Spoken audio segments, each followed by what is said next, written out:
just talked to Brett Brown. He said if this isn't the best half they've played all season, to echo you guys, it's certainly tied for it. Particularly pleased with the fact they played that kind of defense without fouling. That's what pleased him most. He said he would be surprised at our surprise about Embiid wanting to take on Giannis. He said he's actually done it more than people are aware of. That's why perhaps it surprises folks. He said can't necessarily expect guys to shoot this well for the second half, and that's why to play this kind of defense without fouling is important. He expects the Bucks to make a run, but certainly pleased with the defensive effort overall. This is why we love Tom Rinaldi. We love him for many reasons, but primarily we wondered about did Joel ask for the assignment, and he gets the answer. Well, first of all, you guys had me do the player interviews today as Middleton hits. I mean, we've got 2 Hall of Fame interviewers, and you and Rinaldi. You got me doing the interview. It's like asking the manager to take the technical free throw when you got 90% shooters out there. You were exceptional at those questions. One thing you wonder is, does Milwaukee make any adjustment defensively? Do they concede threes here, or are they banking on Philadelphia coming back to the mean? Ben Simmons missing. That is his first miss of the game. He had 6 points and 8 assists in the first half. Embiid with the block on Giannis. And then look at him run down the floor. He's the first guy down there for Philly. And a turnover by the Sixers. DiVincenzo to Antetokounmpo, who just powers his way to the rim and smashes it. And look at Tobias and Ben. Immediately, their eyes go to Derek Stafford. They wanted either a travel or an offensive foul. But, man, I don't want Giannis barreling into me full speed with a head of steam. That's brutal. And then going to be on the floor, but a foul nonetheless on Brook Lopez. It depends on who's back. So Embiid got the first crack at this, and look at him move his feet, swat that thing away. And then Giannis, this time, defender a little bit different. Excuse me, Mr. Tobias, step back. I'm coming at you. I mean, never extends that off arm.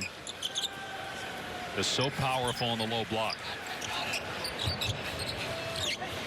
Embiid, nice pass. Here's Harris from the corner. No good. Terrific possession, though. I mean, just really unselfish. Open corner 3. Talk about the 4 losses for the Bucks as Middleton hits.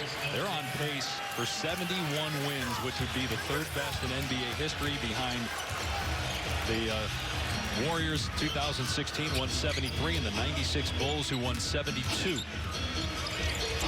Tobias Harris misses again. Horford blocked out Middleton. And a foul is called on Middleton. Second personal. Second team foul. But already Milwaukee has cut into the deficit, down 15. Philly yet to score here in the 3rd quarter. Philadelphia 22-10, the 4th best record in the East, with Toronto losing to Boston earlier today on ESPN.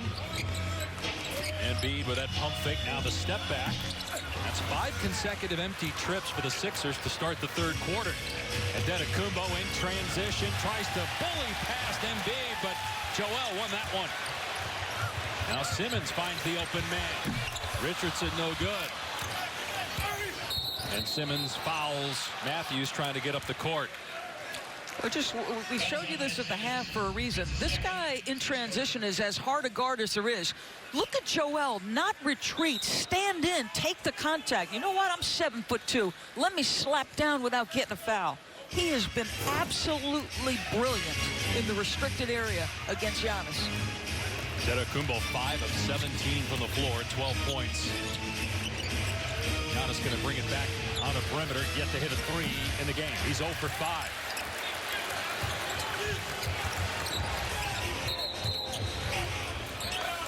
And Lopez got tangled up with Embiid, and they call Lopez for the foul, his second. 3rd team foul. This Sunday at ESPN, a special NBA matchup from Staples. LeBron and the Lakers take on Porzingis and the Mavs. Could Luka Doncic be back for that game? It all starts with NBA Countdown, 9 Eastern. Also available on the ESPN app. Now the Mavericks off to a 19-10 start. And the Lakers with the best record in the West. And they play the Clippers on ABC and ESPN tonight. Embiid cleans it up and slide and then gets the slam. See why people see his skill set to be dominant. And why people at times question, you know, where is that dominance? Well, you brought up two Hall of Famers, Shaq and Charles Barkley, and what they said, our friends at TNT, what they said about Embiid a few weeks back about wanting to see more consistency. Embiid said, when we talked with him today, that he said, you know, when we're winning, we're all good. But when we're not winning, we as a group tend to struggle. Right. Listen, I liked, as we take a look at this last opportunity where he's going to just play a little bully ball inside. I love that he had the self-awareness and humility to accept that kind of criticism. But the long view of history will judge him, because it's what you do when nobody's looking that makes you great in this league. You're talking about the practice habits. Correct. Whether he's available. Conditioning, all of it. Like, if you're going to be special in this league, you're going to pay a price to be special. And oftentimes it's in a lonely gymnasium in the summertime. Fred Brown, the head coach, said that, you know, he's seen some maturation in Joel from last year, and that bringing in Al Horford has helped because it's another big. It's a guy that's been there, that's been a winner and an all-star that Joel will listen to and respect. Simmons keeps it alive. Richardson with that initial save. Now Simmons with a spin finds Embiid, who's fouled. Crowd appreciating that kind of unselfishness, the way the ball was popping. Middleton picks up his third foul, and Philly continues to lead this one. 17-point Sixer lead. NBA Christmas Day, presented by State Farm on ABC, is brought to you by Doolittle, starring Robert Downey Jr. Trailer out now.